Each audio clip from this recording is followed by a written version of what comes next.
রাসূল করিম সাল্লাল্লাহু আলাইহি ওয়াসাল্লাম জানান, ইন্নাল্লাহা লা ইয়ানজুরু ইলা সুওয়ারিকুম ওয়া আমওয়ালিকুম ওয়ালাকিন ইয়ানজুরু ইলা কুলুবিকুম ওয়া আমালিকুম। বান্দা, তোমাকে আল্লাহ তাআলা জমিনে পাঠিয়েছেন ইবাদত করার জন্য। আল্লাহ পাক রব্বুল আলামিন কোন বান্দার চেহারার দিকে তাকান না, কোন বান্দার ধন সম্পদের দিকে তাকান না।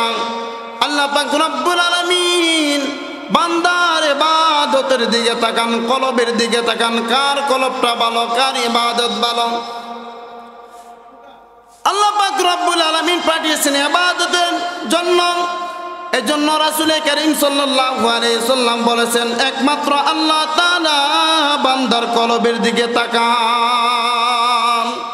এবং সৃষ্টিকারী আলেম কুলের শিরোমণি সুমধুর কণ্ঠ জনাব আল হযরত মাওলানা আতাউর রহমান সাহেব নরসিংদী, আল্লাহ তাআলা প্রত্যেকটা আলেমকে আসার তৌফিক দান করুক। মহান রব্বে কারিমের পবিত্র কালামুল্লাহ শরীফ থেকে ছোট্ট একটি আয়াতের টুকরা পাঠ করেছি। বিশ্ব নবী সরকারে দু আলম নবী করিম সাল্লাল্লাহু আলাইহি ওয়াসাল্লামের অসংখ্য অগণিত বাণী থেকে ছোট্ট একটি হাদিস পাঠ করেছি।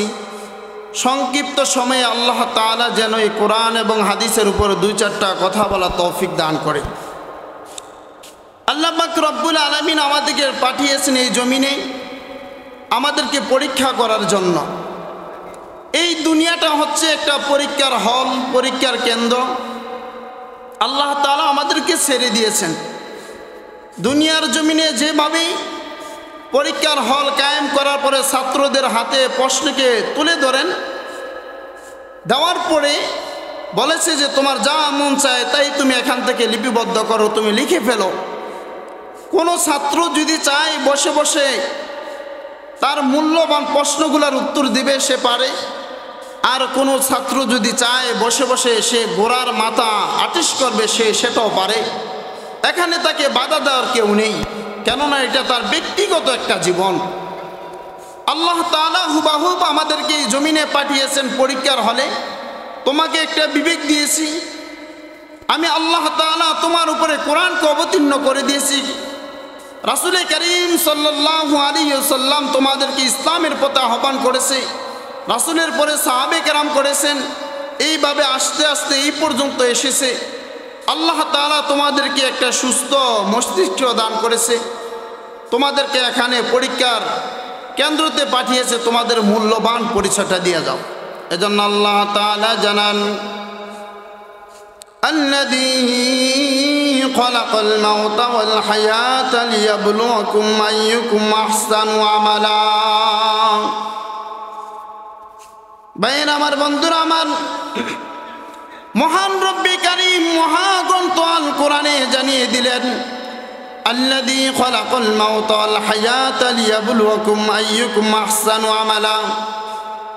আল্লাহ পাক রব্বুল আলামিন এই জমিনে আমাদেরকে পাঠিয়েছেন পরীক্ষা দেওয়ার জন্য। মহান রব্বে কারীম আমাদেরকে এই জমিনে পাঠিয়েছেন, হায়াত দিয়েছেন, মউত দিয়েছেন আল্লাহ তাআলা আমাদেরকে পরীক্ষা দেওয়ার জন্য। এমন একটা দিন আসবে যেই দিনগুলোতে মানুষ আফসোস করবে, তার কোনো ইবাদত আল্লাহর কাছে গ্রহণযোগ্য হবে না। কোনোদিন আল্লাহ তাআলার দরবারে বান্দার ইবাদত কবুল হবে না। আল্লাহ তাআলা আমাদেরকে জমিনে পাঠাইলেন, বান্দা তোমাকে জমিনে পাঠিয়ে দিলাম পরীক্ষার হলের মধ্যে, তুমি তোমার মূল্যবান পরীক্ষার প্রশ্নটাকে তুমি তুলে ধরো। এজন্য রাসূল করিম সাল্লাল্লাহু আলাইহি ওয়াসাল্লাম হাদিস শরীফের মাধ্যমে বর্ণনা করেছেন, ইন্নাল্লাহা লা ইয়ানজুরু ইলা সুওয়ারিকুম ওয়া আমওয়ালিকুম। আল্লাহ পাক রব্বুল আলামিন কোনো বান্দার চেহারার দিকে তাকান না, কোনো বান্দার আকৃতির দিকে তাকান না। মহান রব্বে কারীম আল্লাহ পাক রব্বুল আলামিন মানুষের চেহারার দিকে তাকান না, কে মোটা, কে কালো, কে সুন্দর, কে কোটি কোটি টাকার মালিক। রাসূল করিম সাল্লাল্লাহু আলাইহি ওয়াসাল্লাম জানান, ইন্নাল্লাহা লা ইয়ানজুরু ইলা সুওয়ারিকুম أنفسكم وأموالكم ولكن ينظروا إلى قلوبكم وأعمالكم বান্দা তোমাকে আল্লাহ তাআলা জমিনে পাঠিয়েছেন ইবাদত করার জন্য। আল্লাহ পাক রব্বুল আলামিন কোন বান্দার চেহারার দিকে তাকান না, কোন বান্দার ধন সম্পদের দিকে তাকান না। আল্লাহ পাক রব্বুল আলামিন বান্দার ইবাদতের দিকে তাকান, কলবের দিকে তাকান, কার কলবটা ভালো, কার ইবাদত ভালো। আল্লাহ পাক রব্বুল আলামিন পাঠিয়েছেন ইবাদতের জন্য। এজন্য রাসূল করিম সাল্লাল্লাহু আলাইহি সাল্লাম বলেছেন একমাত্র আল্লাহ তাআলা বান্দার কলবের দিকে তাকান। এমন এমন বান্দা আছে যারা হাজারো বার হজ করার পরে বান্দাগুলো জাহান্নামে চলে যাবে, জাহান্নামে চলে যাবে। বান্দাকে যখন আল্লাহ তাআলা নেক আমলটাকে তুলে ধরবেন, বান্দা যাও তোমার এটা নেক আমল দেওয়া হলো, বান্দাগুলো হাউমাউ করে কান্না করে বলবেন মহান রব্বে কারীম আল্লাহ, আমি এতবার হজ করলাম, এত টাকা যাকাত দিলাম, এত টাকা মানুষের মধ্যে বিলীন করে দিলাম, এখন আমার সর্বশেষ বাসস্থান জাহান্নাম, এটা কিভাবে সম্ভব আল্লাহ, আমি তো সেটাকে মানতে পারলাম না। আল্লাহ পাক রব্বুল আলামিন জানায় বান্দা জমিনে আমি তোকে পাঠাইলাম আমার ইবাদত করার জন্য, তোর ইবাদত হলো মানুষের জন্য, মানুষের জন্য। এজন্য নামাজ পড়বো আল্লাহ তাআলার জন্য, হজ করবো আল্লাহ তাআলার জন্য, যাকাত দিব আল্লাহ তাআলার জন্য। কিন্তু বর্তমান মানুষগুলো কেমন জানি হয়ে গেল, মানুষকে না দেখালে ভালো লাগে না। আল্লাহ পাক রব্বুল আলামিন জানিয়ে দিলেন বান্দা আমি আল্লাহ তাআলা তোমাকে জমিনে পাঠিয়ে দিলাম একটা বিবেক দিয়ে, একটা বিবেক দিয়ে। কাল কিয়ামতের ময়দানের দিন বান্দার প্রতিটা অঙ্গ প্রত্যঙ্গ আল্লাহ তাআলার দরবারে সাক্ষী দেবে। আল্লাহ পাক রব্বুল আলামিন জানান আল-ইয়াউমা নাখতিমু আলা আফওয়াহিহিম ওয়া তুকাল্লিমুনা আইদিহিম ওয়া তাশহাদু আরজুলুহুম বিমা কানু ইয়াকযিবুন।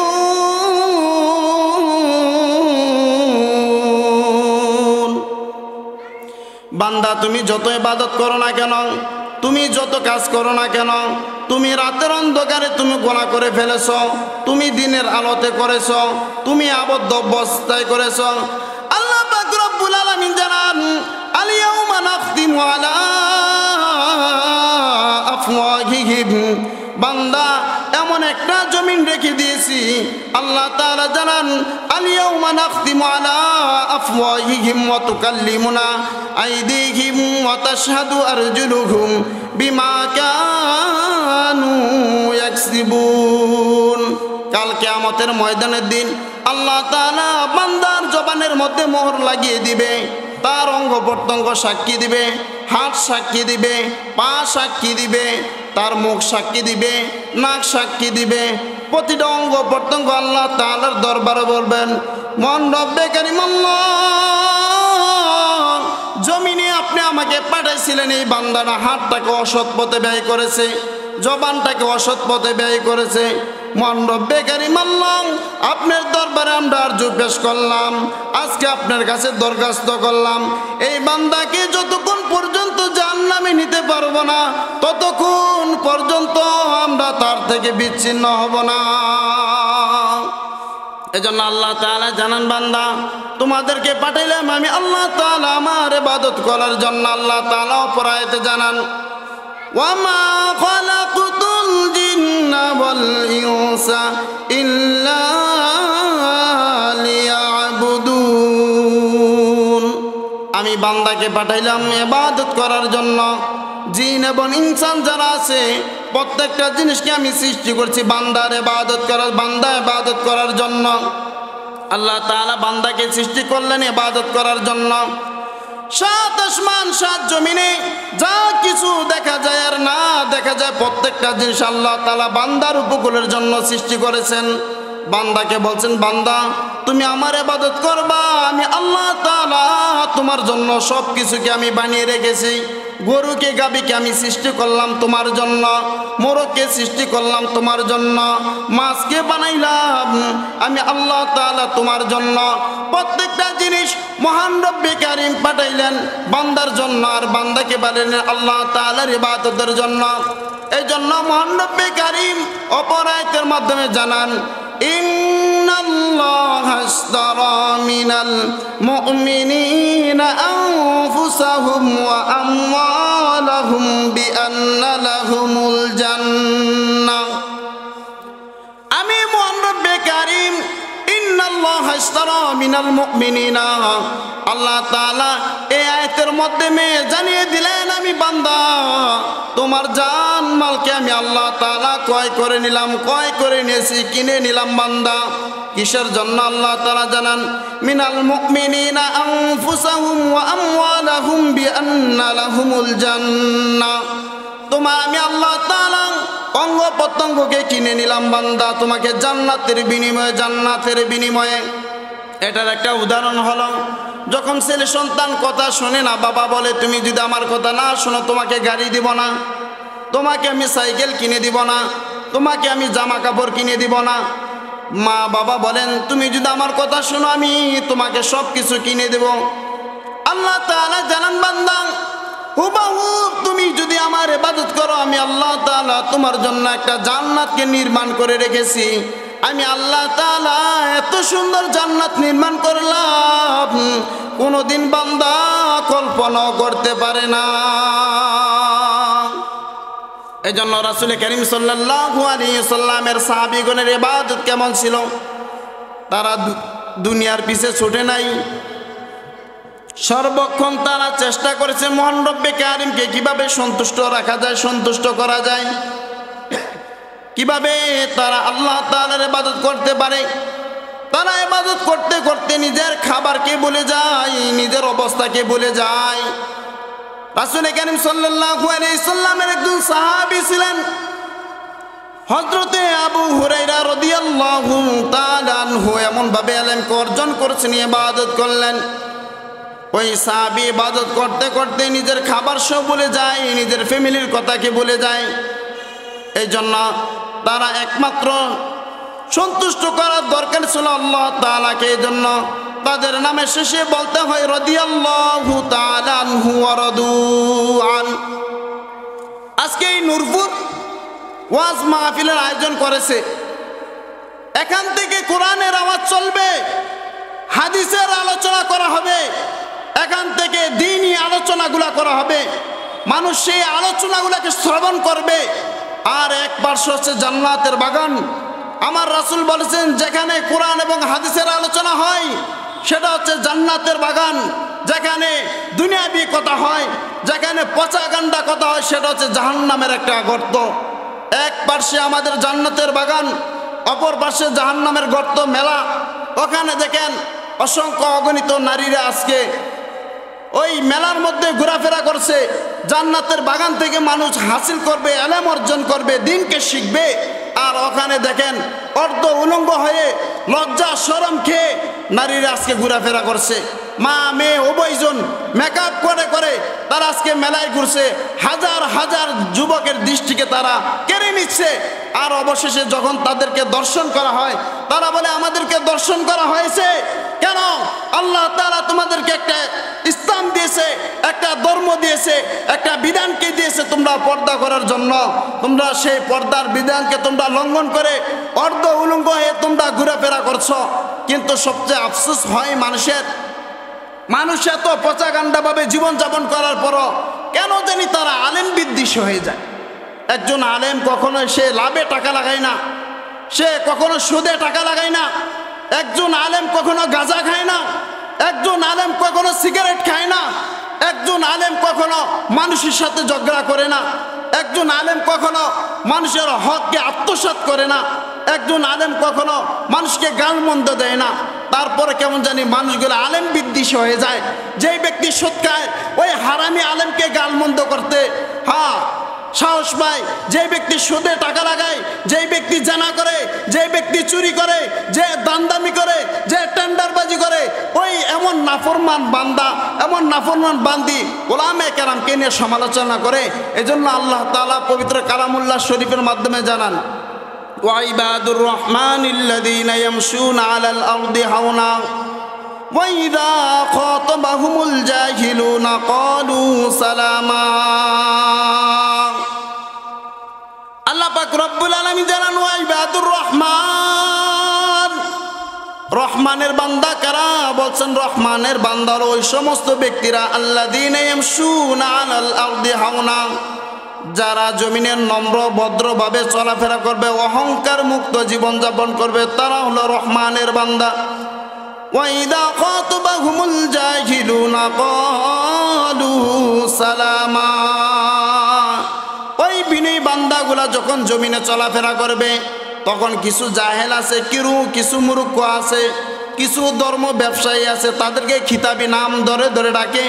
আল্লাহ তাআলা জারান ওয়াইদা খাতাবাহুমুল জাহিলুনা ক্বালু সালামা, তারা তখন একটা কথাই বলে, তোমরা যতই আমাদেরকে গাল মন্দ করো না কেন, তোমরা যতই আমাদের উপরে জুলুম অত্যাচার করো না কেন, তোমাদের জন্য আমরা সবসময় আমি তোমাদের জন্য আমরা হেদায়েতের দোয়া করি, সবসময় চাই যে তোমরা জাহান্নামের গর্ত থেকে তোমরা জান্নাতের দিকে উদ্বুদ্ধ হও। এজন্য আল্লাহ তাআলা আমাদের সবাইকে কোরআন এবং হাদিসের উপরে জীবন যাপন করার তৌফিক দান করুক।